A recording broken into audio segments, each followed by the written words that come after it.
Okay, this is just something I had to share because, well, it shows why I gave up on Marvel films and the MCU. It's because they decided that this woman who said that there are too that there are too many male critics out there first is going to replace Robert Downey Jr. Compare and she's talking and all she's talking about is gender politics. And she's going to replace Robert Downey Jr. As the face of the MCU, and that and then she's all she goes on about is gender politics. Compare that to Gail Gadot, who said that she doesn't have time for gender politics because she's too busy, you know, trying to do the character justice, and she'd rather let do that and let it speak for itself. But you now have this. And this not only shows why Marvel is becoming a joke and why I gave up on them because they're following the exact same path that the comics have, in that they only see women as giant walking vaginas and nothing more, and they see all women as a gestalt entity. But could that be more clearly illustrated? And could What a Joke Comic Book Resources is be more clearly illustrated than this headline? Captain Marvel will be scored by female composer, a first for superhero films. They don't even deign to give her a name because they don't see a person. They don't see a person in her accomplishments. They just see they just see a sex organs on legs. That's it. And they think all women think the same. And they think all women are exactly the same, and thus they don't have she's not an individual who has done amazing work and was hired for it. Oh no, because she can't be. Women can't do amazing things according to these people.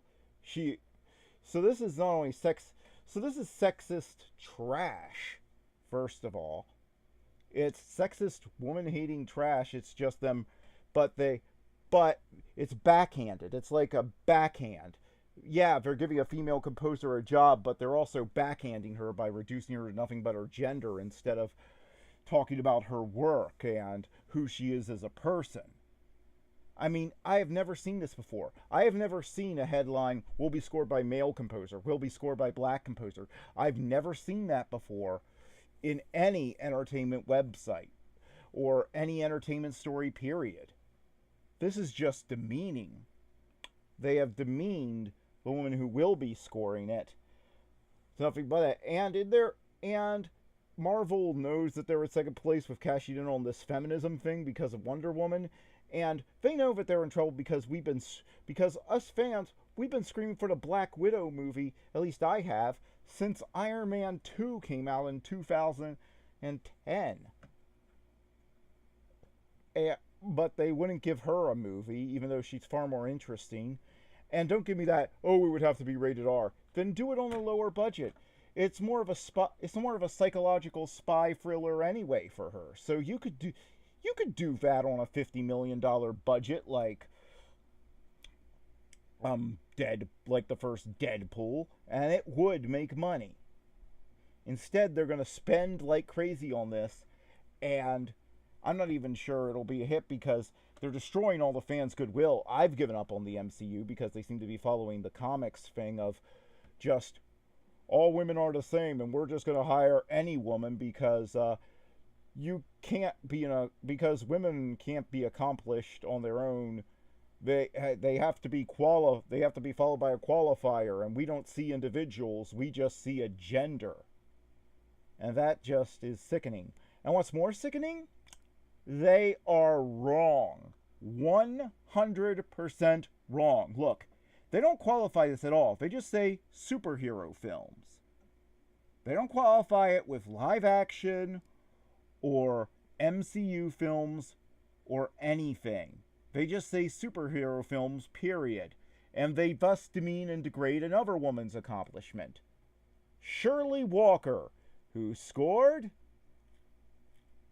Batman, Mask of a Phantasm.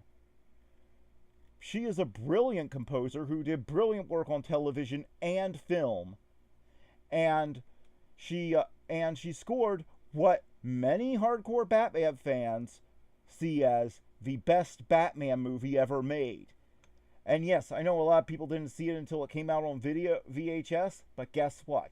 It was in theaters. And it got good reviews from people like Siskel and Ebert and such, from mainstream critics. And many fans see it as the best Batman film, with the best Batman and Joker, and with the best score. Yes, I've heard fans call it the best score. It's my favorite score to a Batman movie. And yet, they just write her out of the history books so that they can get this headline that is demeaning because they don't even name the composer. How about just telling us who's scoring it and that they're talented and that they've accomplished enough as an individual? Oh, wait, I forgot. You don't think women can accomplish things on their own. You think that they need your help being lifted up because they can't possibly accomplish anything as on their own. They can't possibly. So yeah, it doesn't matter. It doesn't matter who they are. It just matters what gender they are. So yeah, if this is demeaning to women, it's demeaning to the composer who they hired for Captain Marvel, and it's virtue signaling at its worst, because it's just bold face showing disrespect and showing the out and out sexism of the men running Marvel and the men running comic book resources, because they couldn't even be bothered to find out what her name is or anything about her. They just hire her because we need a woman to compose this because it stars a woman, and that's a thing that you have to have all women involved with it, right?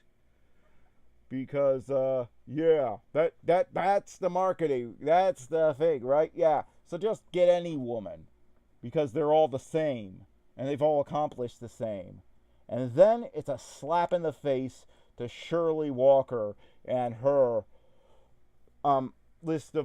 her long list of IMDb credits that include but are not limited to Dick Tracy, True Lies, Darkman,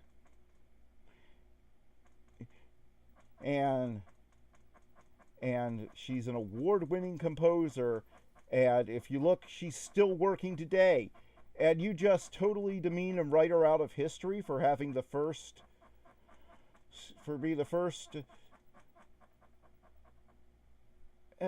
female composer of a superhero movie? I don't think so. And she did additional orchestration. And you can't even say live action because according to IMDb, she was an additional orchestrator on Batman Forever, which was live action. So, yeah. It's like a good night. Just look. They just wrote this woman out of existence.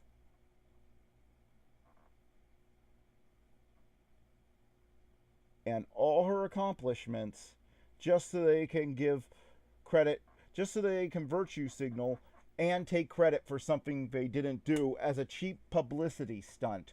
Marvel and comic book resources should be utterly ashamed of themselves for the blatant sexism they showed by doing this.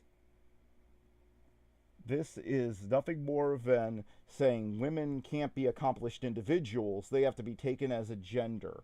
And they all have to be exactly the same. And no woman can claim her accomplishments for her own, no matter how much hard work she does.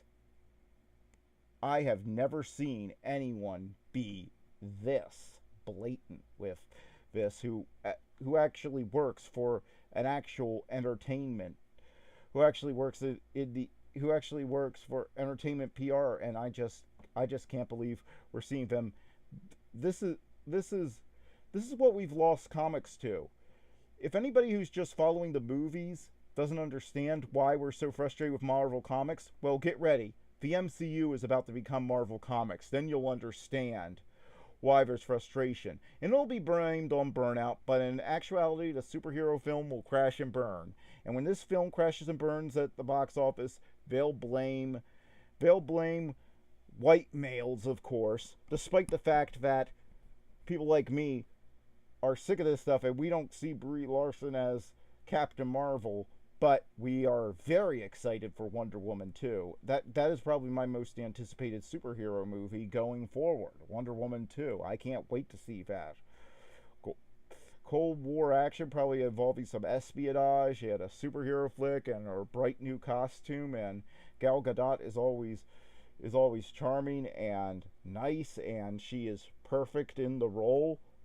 So I can't wait for that. So this has nothing to do with. So when this bombs, it will have nothing to do with straight white males not wanting a female lead or a female composer. It will be because you reduced them to nothing but their gender. So we knew that you weren't even going to try to make a good movie because you just wanted, because all you care about is getting as many women working on a film. Just shove them off onto their own film. Don't put them into your other films that you know will be a hit. Just shove them off into their own films and then have them stand on the shoulders of something, and have them take over the legacy of a male star instead of building their own legacy, because we all know women can't do that. Never mind that Gal Gadot pretty much has in superhero fandom. But yeah, sorry to take up with this politics, but I just saw this and it just made me feel ill what they're doing here.